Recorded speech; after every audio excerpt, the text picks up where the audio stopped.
Hello again. Well, today we are going to be discussing 2018 and see if we get beyond that year. But before we get that, I need to set the stage. 2018 is an election year in Russia, or was an election year in Russia.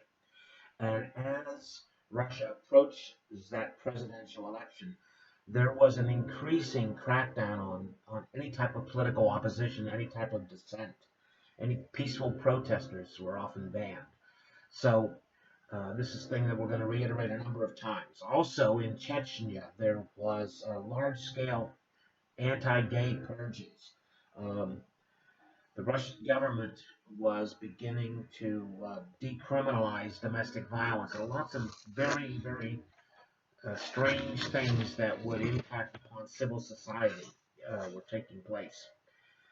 Um, Alexander Navalny, you remember him, the blogger, the critic of the regime, the perennial attempt at running as a candidate. His foundation offices were broken into his campaign because he intends to run for the mayor of Moscow position. Those his people who were out on the streets carrying banners or any indication they were with Navalny, they were often attacked. Their headquarters was vandalized a number of times. Um, Freedom House has reported that Russia was becoming much, much less free uh, as it approaches the 2018 elections.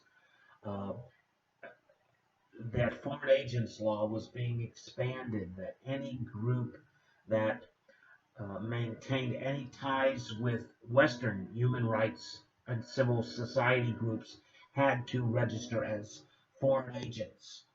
Um, Groups that were defined as undesirable. Their members were arrested and fined. Um, this is all trying to push down the the growing but still small numbers of dissent in Russia. And of course, Navalny's group was taking advantage of the information that came out from the Panama Papers in 2016. They published uh, in conjunction with Boris Nemtsov before he was assassinated. They had published reports about Putin and the wealth of him and the people close to him. And I'm going to do a video on Putin and his cronies and the wealth as it relates to the Panama Papers. But that's after we finish the year by year analysis. Um, so there's been a lot of grumbling there, and they passed a law uh, towards the end of 18 that if a media organization distributed any information that was of foreign origin, that media organization could be prosecuted under the foreign agents law. Can you imagine that? That you're restricted. You got to report all your news from Russia, I guess. Um, and in Chechnya, we talked about this increasing authoritarian regime. In fact, in 2017, the Chechens stepped up a campaign which they called um, the Strong Virtue Campaign. And what they did is they went after women that didn't wear headscarves, women that were out walking by themselves without a male accompanying them. This was a crackdown. They started cracking down on couples that were divorced. This is pushing a very extreme version of Sharia law that that tightens the regime in Chechnya's control over the Chechen people.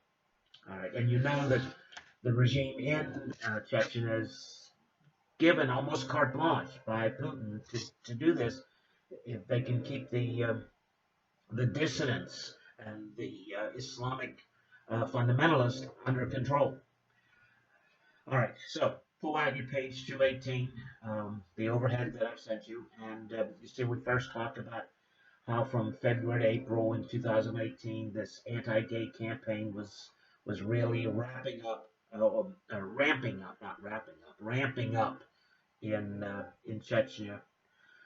February, we have the Duma's efforts to decriminalize domestic violence unless the woman winds up in a hospital, and it's pretty extreme. And then, so we come up now to March of 2018 and the presidential elections. You've got the numbers there in front of you. It's fourth. It's the fourth term for Vladimir Putin, and now he has a 6-year term. So it's from 2018 to 2024. Alexei Navalny had been disqualified. He had attempted to register and run in the presidential campaign, but he was not permitted to do that.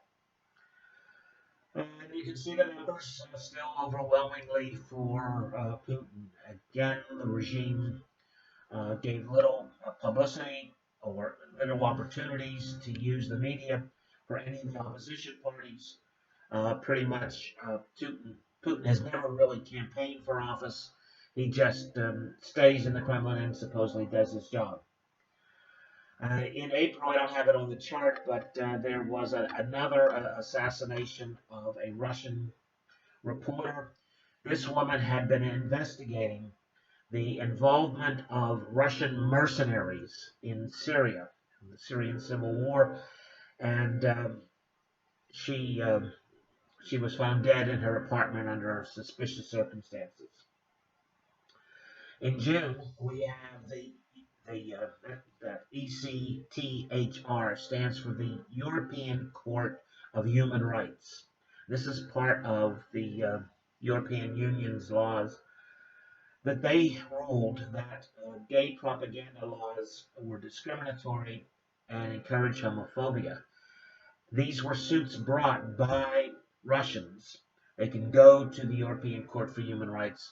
Individuals can bring their cases there and have the court review them.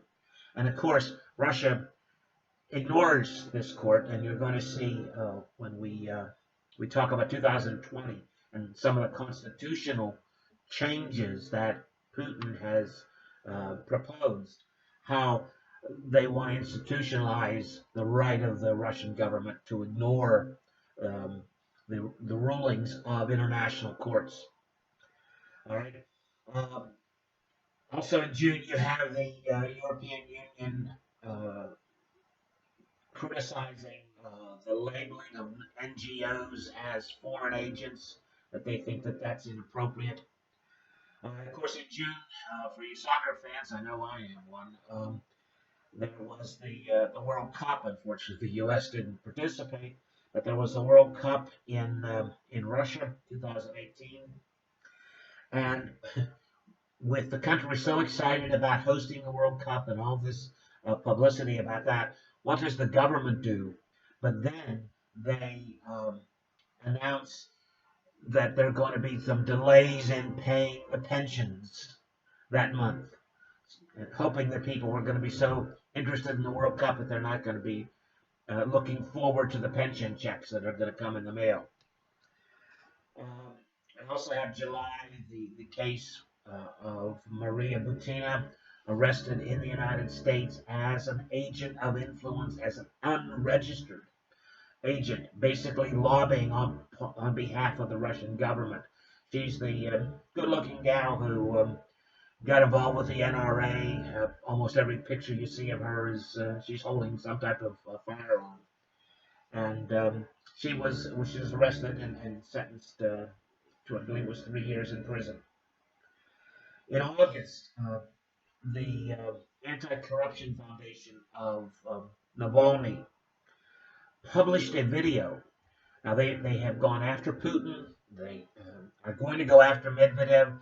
But in this instance, in August of 2018, they publish a video where they accuse the head of the National Guard. You remember this new entity that Putin had created that reports directly to him. It is led by his former bodyguard, Viktor Solotov. And Navalny's group accuses Solotov of embezzling millions of dollars of money that was provided for the National Guard. In October, we have this terrible incident of a 17-year-old protesting against the government, lack of support for the Russian far north, and he blows himself up in front of a local FBS headquarters. Uh, this is a pretty rare thing that a Russian citizen, non-Muslim, would take this kind of action. But it's symptomatic, I think, of this small but lingering unhappiness and uneasiness with the increasing stagnation of the Russian economy. Um, Despite that, in September, the government raises the pension age, the retirement age, sorry, of men from 60 to 65 and women 50 to 55. And this is part of the demographic problems that Russia has, that it has um, a, a population that is not increasing except in the Muslim areas. And it's going to prove some real problems for pensions and government funding in the future. So this is one of the ways that the government is trying to do it, making people work longer. And then in November, you have the government unveiling this plan that Putin has been talking about, this national projects, these 13 projects to build infrastructure, improve roads, deal with ecological issues, the environmental degradation that is a legacy of the Soviet era, really. And every time Putin talks about these great plans and these initiatives, going back to the one that was created about in 2011-12, the Strategy 2020, every time I hear these, I think of the 5-year plans of the Soviets. These great, elaborate productions were drawn out with a lot of ceremony and almost always unfulfilled, never being able to reach them. So Russia has this habit of putting these great goals out there, and they keep reiterate them, and every year the same kinds of programs are touted as new and spectacular and not fully implemented. And this gets back to the extent of the corruption that is rooted in that system, and Putin's inability or unwillingness to deal with the reform of the economy. And if hopefully you've read the Sokolow book, and the chapters in there about the economy will talk about that, why Putin is unable to make these substantial reforms. All right, the in November, the end of November, the European Court for Human Rights again criticizes Russia for its campaign against LGBT individuals, um, and says that this is not appropriate behavior on the part of the government.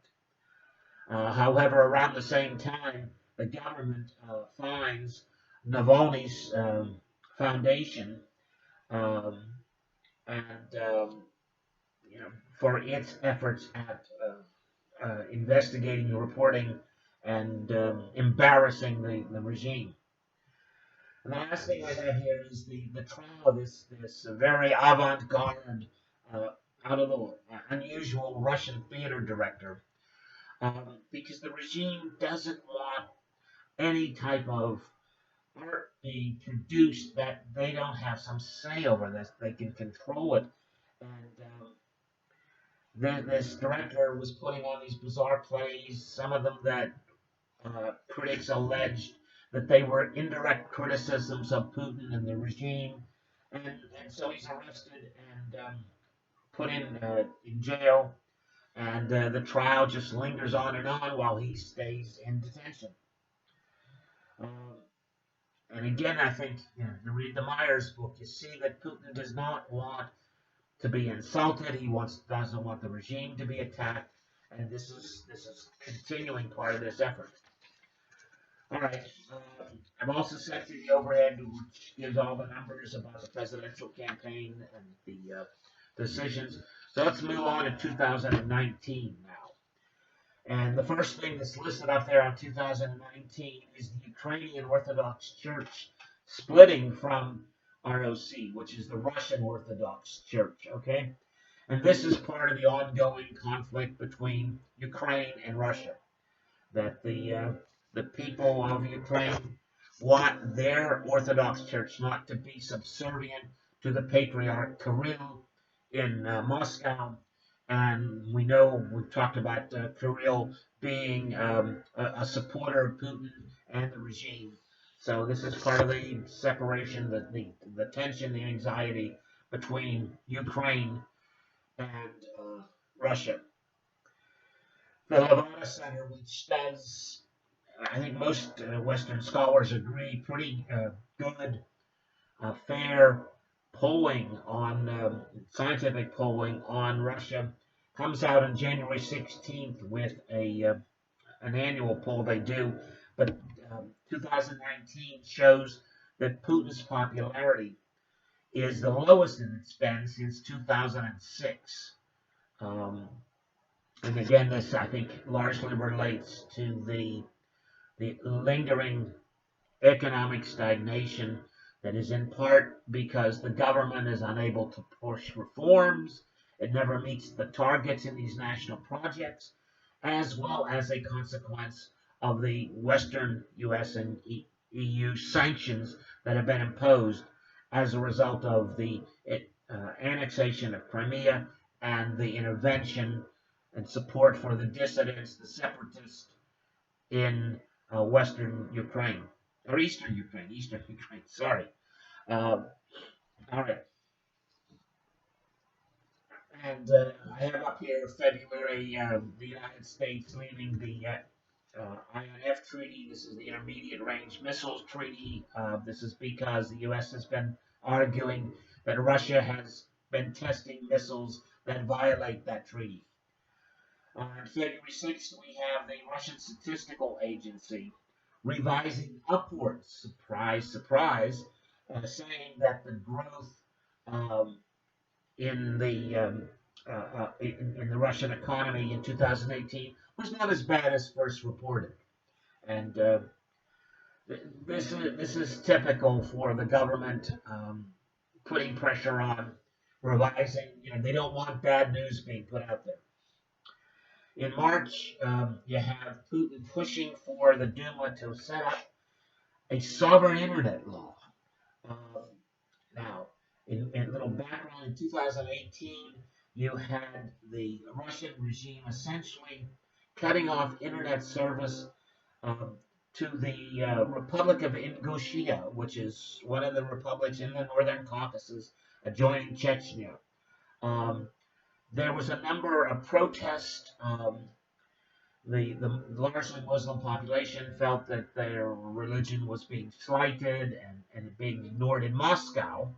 And tens of thousands of people came out throughout the republic and had marches and signs, opposing this forced Russification as they felt it. And what does Russia do but cuts off their internet so that they can't communicate with other groups around the country?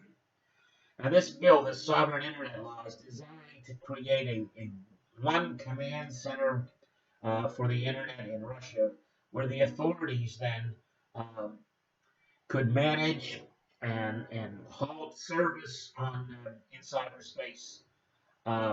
They're fearful of the ability of dissidents to communicate with through the internet, and that this can be a threat to the regime.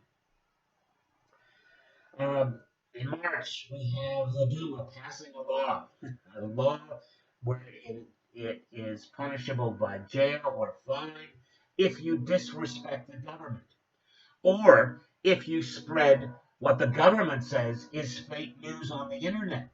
And of course, that's how up for the Soviet government, or the Russian government. Boy, it's almost like the Soviet government to pass this. Um, there's hundreds of thousands of Russians who get fines for indecent use of the internet, for posting information that is disrespectful of the regime. The law is designed to go after any blatant disrespect for Russian society, Russian symbols, Russian state symbols like the flag, the Constitution or the state authorities.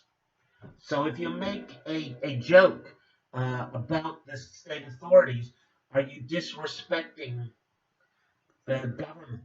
Are you possibly violating this law? And the answer is yes. And this is again an example where the laws can be used selectively when the regime wants to make an example of someone, that they can go after them with this disrespecting government. We have then in March also the more sanctions being imposed. This is largely over the fact that Russia seized 3 Ukrainian ships in the Karats Strait. This is the area between Russia proper and Crimea. And the Russians have built this big bridge to connect Crimea and Russia, and they're stopping Ukrainian ships from going through this area. Um, Now, the interesting thing with these sanctions, I put a note here to myself that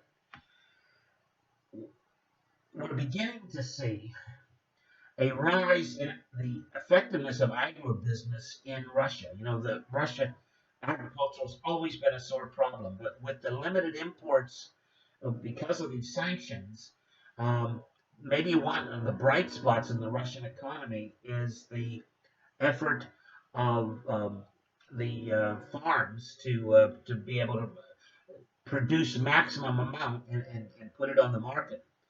Apparently in everything but cheese, and I have no idea why Russian cheese production is not growing. But the report I read said that the agricultural products, with the exception of cheese, have been growing and helping to fill those shelves and fill the vacancies by products that have been banned by the Russian government as a result of the European and American sanctions. Um, in April, I also have here that the Russian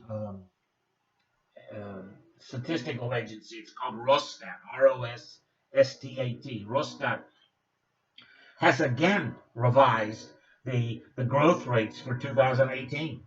So twice in the next year, they keep trying to convince the Russian people that things are getting better and doing well.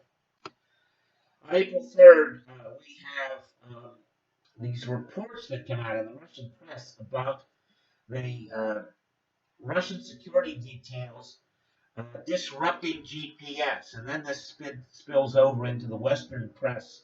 Apparently, they have some device that, when Putin is traveling around the country, it disrupts GPS so that, well, think, why would they want to do that?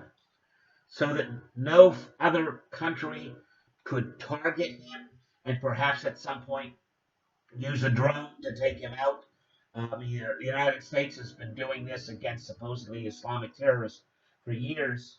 Uh, and apparently, this disrupting of the internet creates all sorts of problems. So that ships that are, if he goes to a seaport or near the ocean or the Black Sea, ships that are nearby say that they're sailing on land sometimes instead of on the water because their GPS is so screwed up.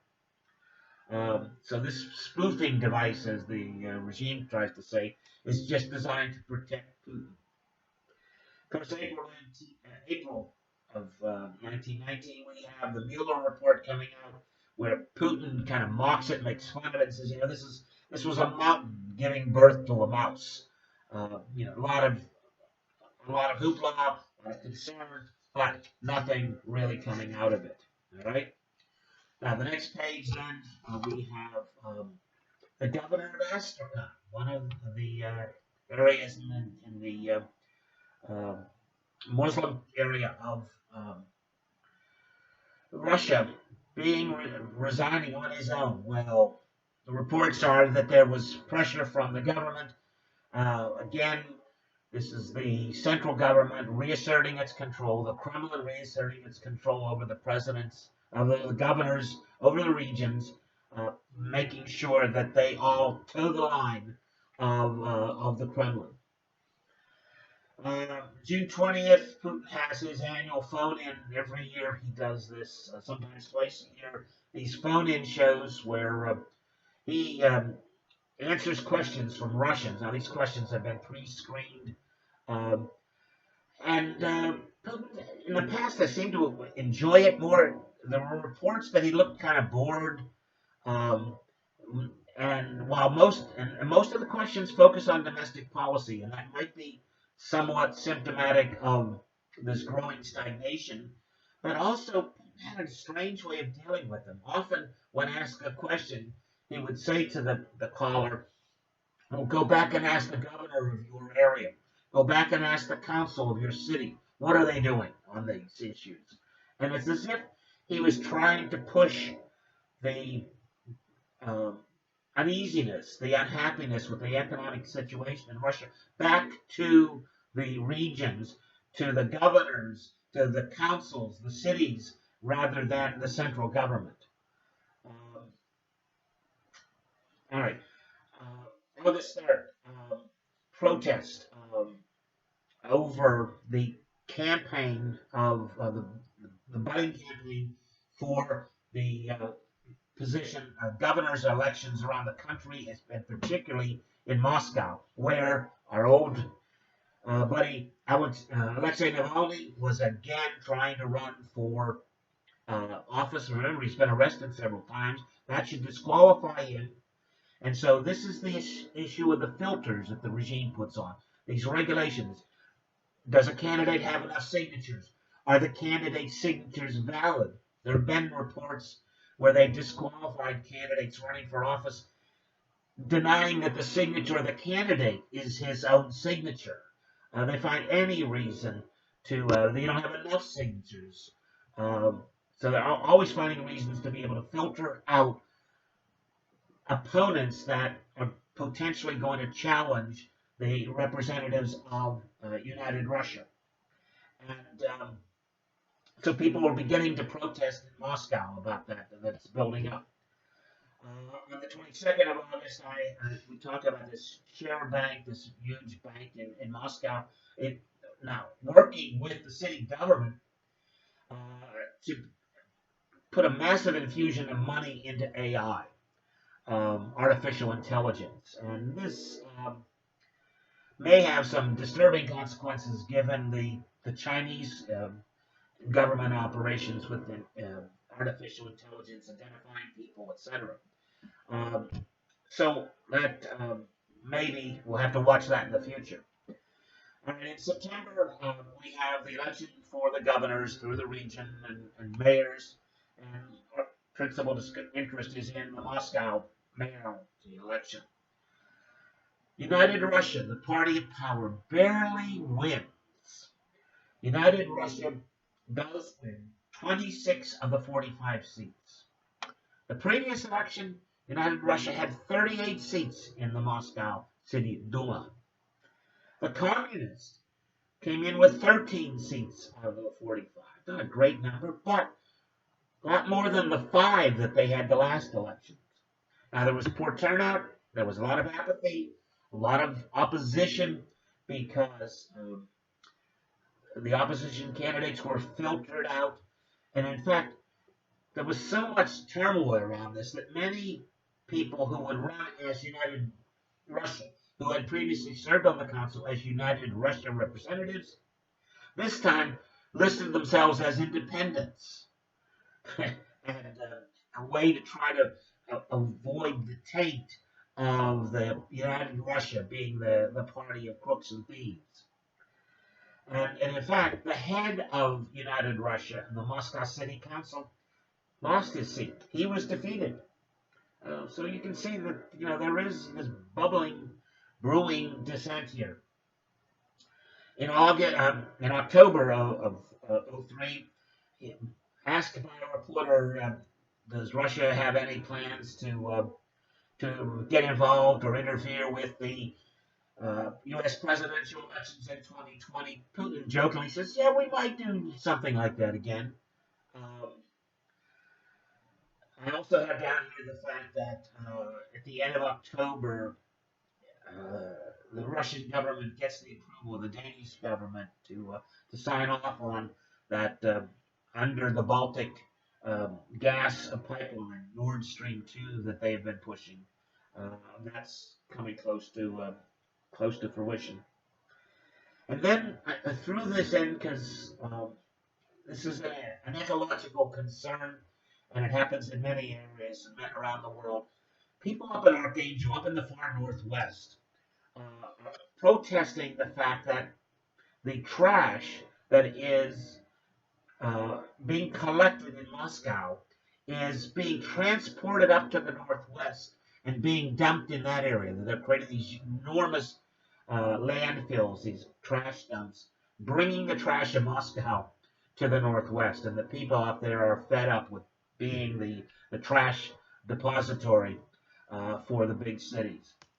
All right, so I'm going to stop there. And the next video will take 2020, and that will be our last video then on the Uri analysis. Okay, but I'm out of time here now.